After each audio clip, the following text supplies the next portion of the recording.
We often hear people argue that we need to build more car infrastructure, new highways, wider roads, and more parking. We get it. We're drivers too. In the summer months, who doesn't enjoy a nice drive through the countryside or to a national park? But there's something that these people always seem to forget, which is that we live in Canada, and we have 6 months of snow, ice, and freezing temperatures every single year. We don't live in California or Florida, or some other vacation climate where it's easy to drive year-round. The number one argument against bike infrastructure you hear in Canada and other northern climates is that bikes aren't practical here. We have winter.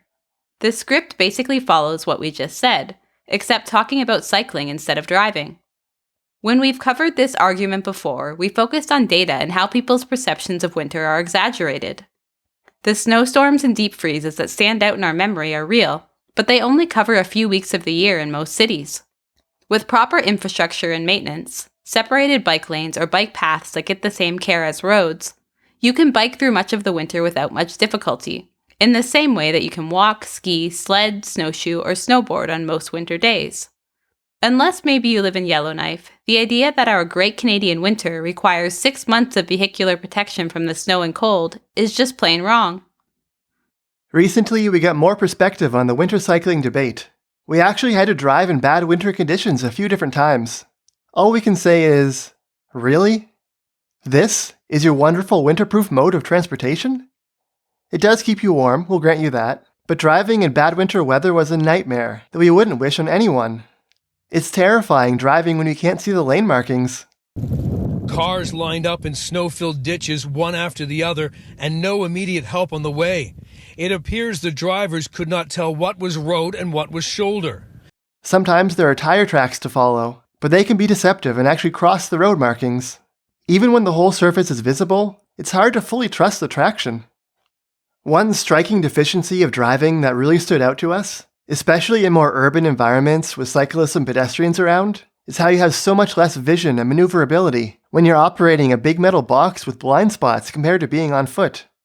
Obviously this applies in the summer too, but it makes winter driving particularly stressful when there's less traction and your control of your vehicle is reduced.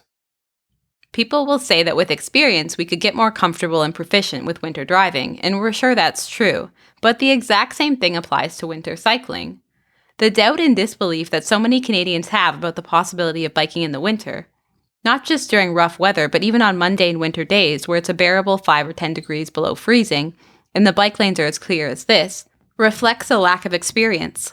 We were in the same position a few years ago before we moved to Montreal. Saw a pretty good network of protected bike lanes that actually get cleared and maintained in the winter, and noticed just how many people rode year-round. Some of them even braved the snowstorms and deep freezes, but like with driving, it's understandable to try to avoid the worst weather if possible. And while you can get more comfortable and proficient with winter driving, you can't get around the fact that driving in bad winter weather is demonstrably pretty dangerous. Active precipitation, especially snowfall, has a major effect of making roads less safe.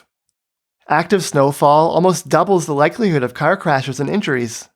One study found that even just driving in the rain, not even the snow, increases the likelihood of a car crash to the same degree as having a 0.08 blood alcohol level, the legal limit for intoxication in Canada and most of the US.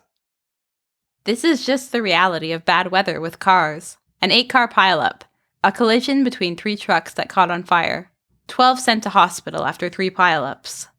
Bigger cities like Toronto see shocking numbers of crashes. 250, 500, even 1,000 collisions after a particularly bad storm. Bad winter weather is a challenge for other modes of transportation too, whether walking, cycling, or transit. Even big, heavy TTC buses were getting stuck, these ones on York Mills Road just east of Yonge Street.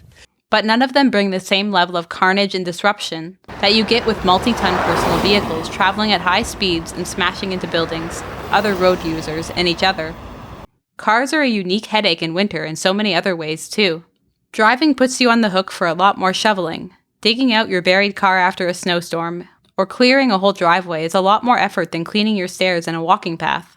I woke up just like everyone else did, took a look outside, and when I better get out there with my shovel and start getting this stuff off my car. Look at this. These are cars, just how much snow has accumulated. In a lot of cities, drivers have to deal with parking bans and moving their cars for snow clearing.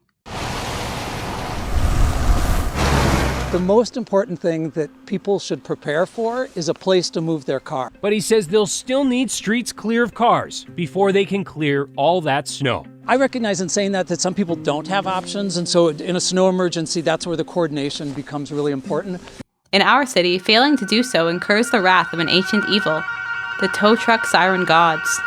In this recent experience of winter driving, we encountered a bunch of smaller random annoyances that just don't exist if you get around by walking, cycling, and transit, like spending time scraping ice off the windshield so that you can actually see.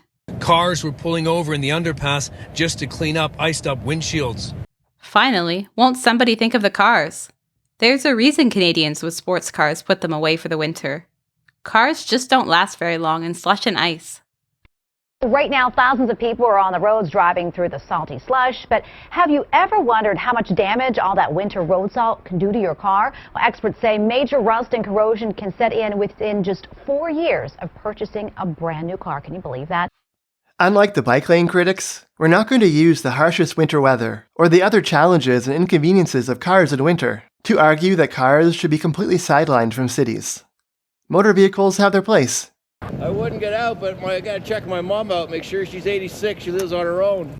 But driving in the winter is dangerous, unpleasant, and unpredictable enough that cities in northern climates have yet another reason to stop making driving a basic necessity of life by default. It's a day to improvise, says Tavia. I'm skiing down my street. Never done this. Crazy, eh? I love it. I love it because I don't have to drive right now. Woohoo! Yeah, woohoo, if you don't have to drive, that's a good thing. Resilience in a transportation system is about having options and redundancy. We consider ourselves lucky to live in the Quebec City-Windsor corridor, the only part of Canada with semi-serious intercity train service, which has mostly allowed us to avoid having to drive between cities in the winter so far. Trains aren't immune to winter weather, but they do generally handle it better than cars, on top of having a much higher baseline level of safety. We're also lucky to have access to the wonderful Montreal Metro. Fully underground metro systems are the gold standard of winter resilience. For a different example of the importance of having options, the last city we lived in, Ottawa, has a new light rail system whose fundamentals are actually pretty promising, but it's also uniquely plagued with mechanical problems and outages. When the train was down, we were really thankful that Ottawa has a pretty good multi-use pathway system that follows along near the train and allowed us to replace some of our trips on light rail with cycling.